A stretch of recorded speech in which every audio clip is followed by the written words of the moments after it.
Okay, so we covered over how to use the brush tool. We talked about how to use the move tool. We talked about how to use history. Talked about the eraser tool. Talked about the fill tool, Shift F5. So let's talk about gradients for a minute. What if I want to take my background layer like I have right here? If I hit G for gradient, it actually typically activates this paint bucket tool. Okay, I believe this is the default look for it. If you hit this paint bucket tool and then you click with your mouse, it actually changed the whole entire thing. Like, I'll just pick a different color. See? Instead of hitting Shift F5, it actually changed the whole thing for me. And so if I want to toggle, I didn't teach this yet, but if you hold Shift and hit G, it will toggle between the different modes. Now that's pretty helpful. Same thing with the marquee tool. So we'll get into the gradient tool and the marquee tool in this video. So let's talk about the gradient tool. So over here, so if I hit G immediately, you know, it's not really going to show me up here in the toolbar options. It's not going to show me what's happening. It's just going to take the color that's in the color palette and it'll let me paint it in. But if I click and hold it down, I go to my gradient tool. I now have this new little box that's up here in the upper left-hand corner, and I get these options for my gradient. And so by default, Photoshop comes with a few of these. I believe it stops here. I think this is the last Photoshop gradient that the default settings come with. Everything else may actually stop at that one. I think I did the rest of those. Yeah, I think it stops at this one. This one might be the last one. So you know, I added these gradients myself. I use those gradients quite often. So by default, this first one, the upper left-hand corner, is typically selected. It's another one that might be selected by default is the one directly to the right. And so let's take a look at the different options of what these two are exactly. So I'm going to click the one on the left. All right. So why am I using this color blue? The reason is because of what's selected over here. All right. So if I want to change the color of that blue, I simply just click this flag. Okay. I can click the color and I can change it to green. Let's put it somewhere over here. Okay. So notice it didn't change the color of this. It changed the bar, because this right here is a preset. You're not actually looking at this for your sample. You're looking at what's in here in the bar.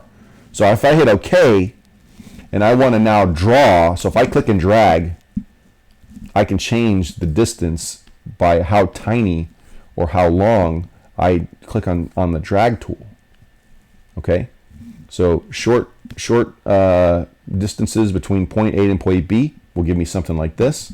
Longer distances between point A and point B will give you a more gradual result. Now, if I use red, I'm just going to switch to red.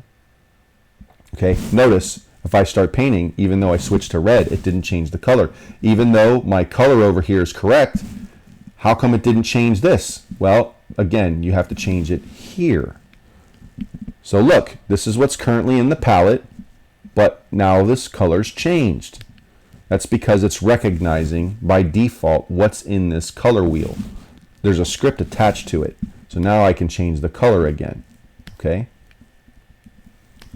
So what if I want to draw okay, let's say I come at this really awkward angle. And what if I want to draw a gradient that's directly horizontal left and right? What I can do is I can hold Shift down and I can drag from left to right, and it will give me a direct perpendicular, direct vertical gradient.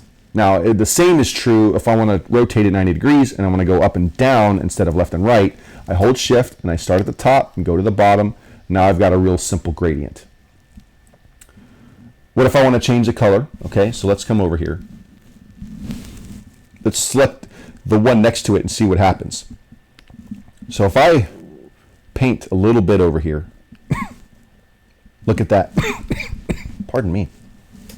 If I paint a little bit, it's not going from here all the way to the end. That gradient is going to where my mouse literally stops. So I'm going to hold Shift, look where my mouse is, I'm going to let go, and it literally went from that point to that point. So what you're actually looking at is what we call a transparent gradient. So I'm going to go ahead and switch this back to 128 gray. So select the gray, Shift F5. Okay. Now let's take a look at this red again. So if I come over here and I go from here to here, it's transparent gradient. Why is it transparent? The reason is because I showed you earlier that this is how you change the colors of these flags, right? So if I want this one over here, I can change this instead of white, I can change this to, let's say, green. Okay, so it's going from red to green. But now if I want to change the opacity of this flag, so I can change the opacity of these things over here like this. So at the top is opacity, at the bottom is color. This is also known, opacity is also known as alpha channel. So it's alphaing out the color. So if I hit OK, I can, do this again so you can see what's going on. I can hold shift and drag from one color to the next. Okay, and that's how by the way, I didn't explain you can flip colors. You can drag from top to bottom and you get one way. You can go from bottom to top and get another way. Let's say you go top to bottom and there's a critical area that you're working on for some reason. You can also hit reverse over here. So I'm going to do top to bottom again. And it's just reversing, and you guys can see over here, it'll switch the palette for me. See that? Okay, so that I would definitely pay attention to. I typically do not mess with any of these buttons. Now for gradients, of course, I mean, like if I need a radial gradient, I can do something like this. I mean, that's important. I think that's very, very important. But when I say I don't mess with these other things, I mean like I don't mess with the blending mode. If I mess with the opacity, it's going to be over here on the layer side. I don't really, like I'll get reverse, I'll deal with that every once in a while. I won't touch dither and I won't touch transparency. I just leave these settings pretty much by themselves. This is a different type of gradient. It's known as a spiral gradient. Okay, right? Yeah, okay.